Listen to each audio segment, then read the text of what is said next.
جب کبھی سونے چاندی اور معدنیات کا ذکر آتا ہے تو ہمارا ذہن زمین میں دفن خزانوں اور معدنیات کی طرف چلا جاتا ہے،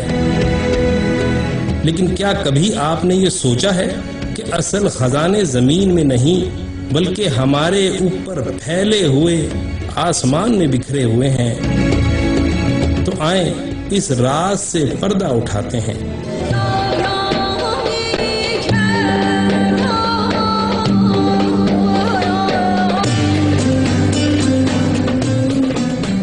جدید سائنسی تحقیقات کے مطابق زمین پر پائے جانے والے عناصر در حقیقت زمین میں نہیں بلکہ کہیں دور دراز تباہ ہونے والے ستاروں کے اندر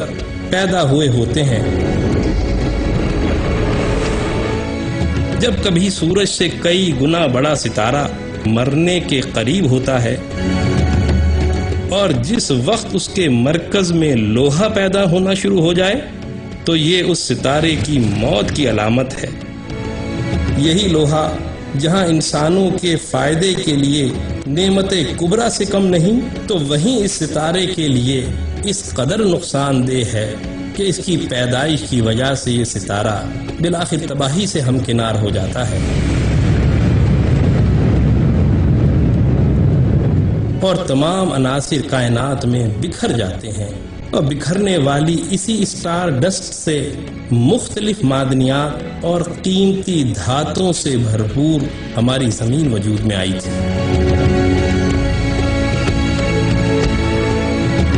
اسی حقیقت کو قرآن سورہ حدید میں یوں بیان کرتا ہے، اور ہم نے آسمان سے لوہا نازل کیا ہے کہ اس میں سخت نقصان بھی ہے اور انسانوں کے لیے فائدہ بھی۔ پھر سائنسی تحقیقات سے یہ بات بھی پتہ چلی، جہاں ایک طرف معدنیات اسٹار ڈسٹ کی شکل میں کائنات میں بکھر جاتی ہیں تو وہیں اس ستارے کے مرکز میں ایک ایسا نیا ستارہ وجود میں آتا ہے جس کا حجم صرف 20 کلومیٹر تک ہوتا ہے، لیکن اس کی کمیت سورج سے بھی زیادہ ہوتی ہے، اور اس ستارے کو نیوٹرون اسٹار کہتے ہیں۔ اور جب کبھی ایسے دو نیوٹرون ستارے آپس میں ٹکراتے ہیں تو پھر اس کے ٹکراؤ سے سونے، چاندی، پلاٹینیم اور یورینیم کے ایسے خزانے وجود میں آتے ہیں جس کا تصور بھی محال ہے۔ اس ایک ٹکراؤ کے نتیجے میں اتنی بڑی مقدار میں سونا پیدا ہوتا ہے کہ اس سونے کے 10 چاند بنائے جا سکتے ہیں۔ پھر معاملہ یہی نہیں رکتا، اگر کوئی بہت ہی بڑا ستارہ تباہ ہو جس کو ہائپر نووا کہتے ہیں تو اس کے مرکز میں جو ستارہ بنتا ہے وہ تو پورے کا پورا ہیرے کا ہوتا ہے۔ پچھلے سال BPM 37093 نامی عظیم ستارہ دریافت ہوا ہے جو پورا ہیرے کا ستارہ ہے۔ یہ ہے تو 4000 کلومیٹر وسیع، لیکن اس کا وزن سورج سے بھی زیادہ ہے۔ اس ستارے کو لکی سٹار کا نام دیا گیا ہے۔ یہ تو صرف ایک ستارے کی بات ہے جناب، کائنات میں کم و بیش 1 سیکنڈ کے بعد ایک ستارہ تباہ ہو کر کائنات کے عظیم خزانے کو عظیم ترین بناتا چلا جا رہا ہے۔ اسی بات کو قرآن سورہ حجر میں یوں بیان کرتا ہے، اور کوئی چیز ایسی نہیں جس کے خزانے ہمارے پاس نہ ہوں، اور ہم ان کو ایک مقررہ مقدار میں آسمان سے نازل کرتے ہیں۔